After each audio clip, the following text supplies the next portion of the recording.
और लवीव में रूसी वायुसेना की एयर स्ट्राइक। लवीव के रेलवे स्टेशन पर रूसी वायुसेना ने मिसाइलें दागी। रूसी हमले में रेलवे स्टेशन जलकर राख हो गया।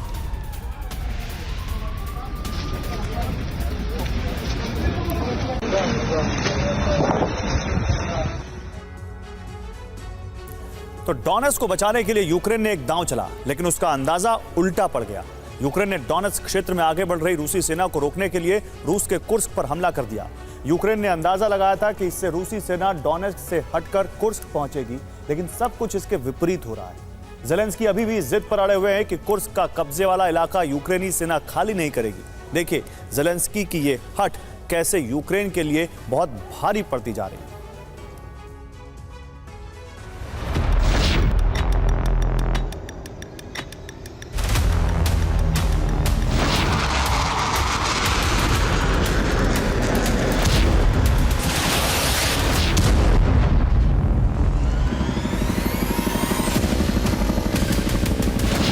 योजना कीव के वॉर रूम में बनी। इस वॉर रूम में ज़ेलेंस्की की कैबिनेट थी, नेटो से जारी अनुमति पत्र था और नेटो की अनुमति के बाद यूक्रेन ने 6 अगस्त को रूस के कुर्स्क पर हमला कर दिया।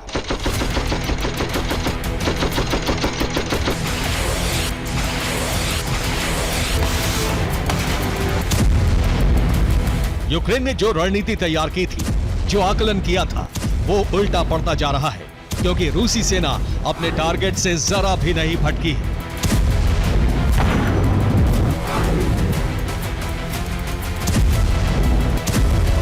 रूसी सेना का टारगेट है पूरे डोनेट्स्क प्रांत पर कब्जा करना और रूसी सेना पहले ही तेज गति से इस मिशन को पूरा करने में जुटी है।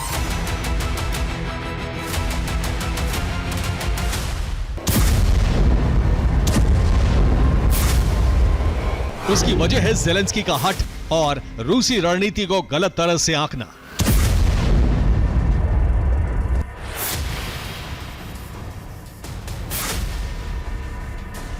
कुर्स्क पर हमला करने के लिए यूक्रेन ने 20,000 से ज्यादा सैनिक डोनेट्स्क के मोर्चे से हटा लिए।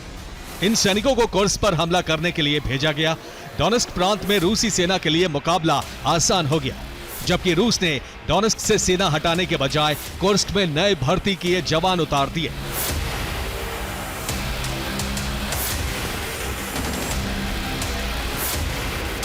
अब रूसी सेना पहले से ज्यादा रफ्तार के साथ डोनेट्स्क में आगे बढ़ रही है।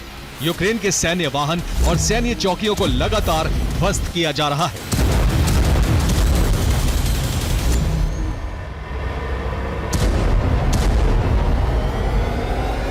ज़ेलेंस्की अभी इस जिद पर अड़े हैं कि यूक्रेन कुर्स्क की जमीन नहीं छोड़ेगा। यह यूक्रेन के पीस प्लान यानी शांति योजना का अहम हिस्सा है।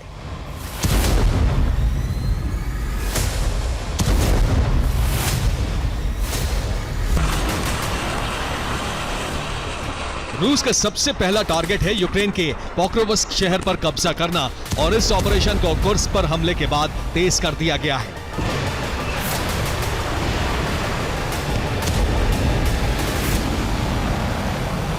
जुलाई के महीने में रूसी सेना ने ऑपरेशन पोक्रोवस्क शुरू किया।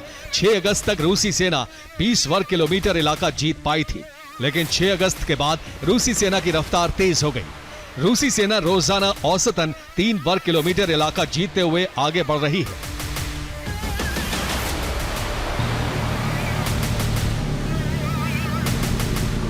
खतरा पोक्रोवस्क के दरवाजे तक पहुंच चुका है।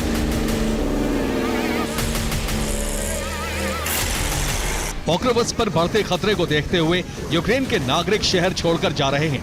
घरों में ताले लगाकर जरूरी सामान लेकर लोग बस और रेलवे स्टेशनों पर जमा हो रहे हैं।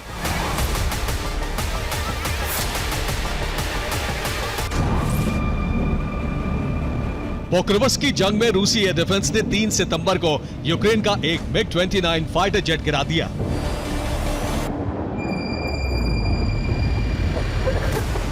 इसके अलावा यूक्रेन के 37 ड्रोन भी गिराए हैं। बीते 24 घंटे में पोक्रोवस्क की जंग में यूक्रेन के 242 सैनिक मारे जाने की रिपोर्ट है।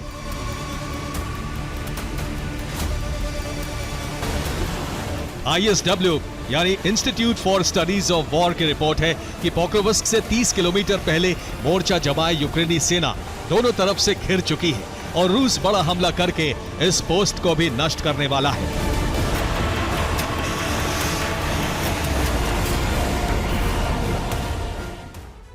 और यूक्रेन की सेना ने पोक्रोवस्क से 30 किलोमीटर दूर मेमरिक में मोर्चा जमा रखा है। मेमरिक कस्बा वोवचा नदी से करीब 5 किलोमीटर दूर है। रूस की सेना वोवचा नदी पर 2 दिन से जंग लड़ रही थी। अब रूसी सेना ने वोवचा नदी को पार करके हेलित्सनीवका गांव पर कब्जा कर लिया है। यानी मेमरिक में मौजूद यूक्रेनी सेना दक्षिण पूर्व से पूरी तरह घिर चुकी है। दूसरी तरफ उत्तर पूर्व से यानी मेमरिक के दूसरे छोर से भी रूसी सेना आगे बढ़ रही है। रूसी सेना नोवोहोरदीवका पर कब्जा करने के करीब है। यूक्रेनी सेना 2 तरफ से घिर चुकी है। अगर नोवोहोरदीवका पर रूसी सेना का कब्जा हुआ तो यूक्रेन पोक्रोवस्क की जंग हार जाएगा।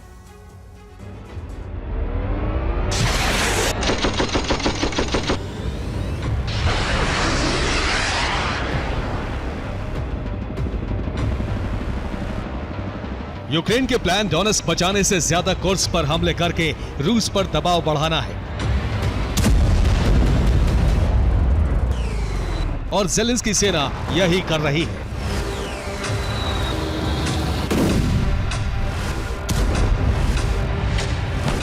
कुर्स्क में कब्जे की रफ्तार बढ़ाने के लिए यूक्रेनी सेना लगातार हमले कर रही है।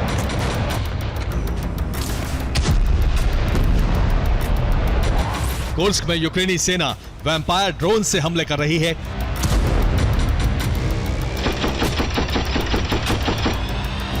लेकिन कुर्स्क में अब यूक्रेन को ज्यादा कामयाबी नहीं मिल रही है।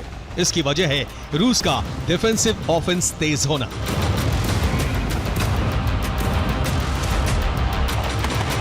रूसी सेना ने 3 सितंबर को यूक्रेन की कई चौकियों पर हमले किए। इन हमलों में यूक्रेन के 400 सैनिक मारे गए। इसके साथ ही 12 बख्तरबंद सैन्य वाहन तबाह हो गए। कुर्स्क की जंग में यूक्रेन अब तक 9,300 सैनिक गंवा चुका है।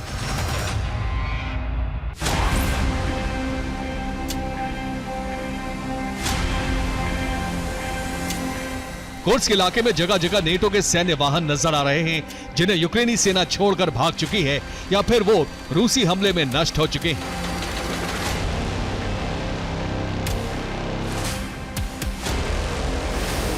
रूस ने कुर्स्क और यूक्रेन दोनों मोर्चों पर जीत सुनिश्चित करने के लिए अपग्रेडेड हथियार उतार दिए हैं।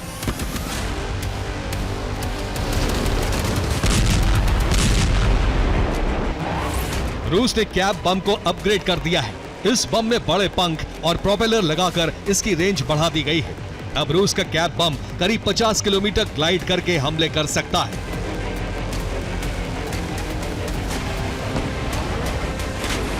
इसके साथ ही रूसी सेना ने यूक्रेन के अहम ठिकानों पर हमले करने के लिए हाइब्रिड मिसाइल भी जंग में उतार दी है। रूस ने खार्किव के शॉपिंग सेंटर पर इसी मिसाइल से हमला किया। रूस की इस नई मिसाइल का नाम ग्रॉम E1 है। इसे एक गाइडेड बम की तरह डिजाइन किया गया है। गाइडेड बम को मिसाइल सिस्टम में फिट करके हाइब्रिड मिसाइल बनाई गई है।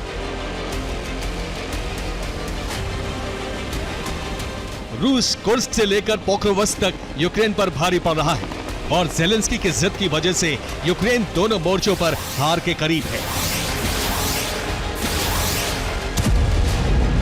Bureau report, TV9, Bharatvarsh.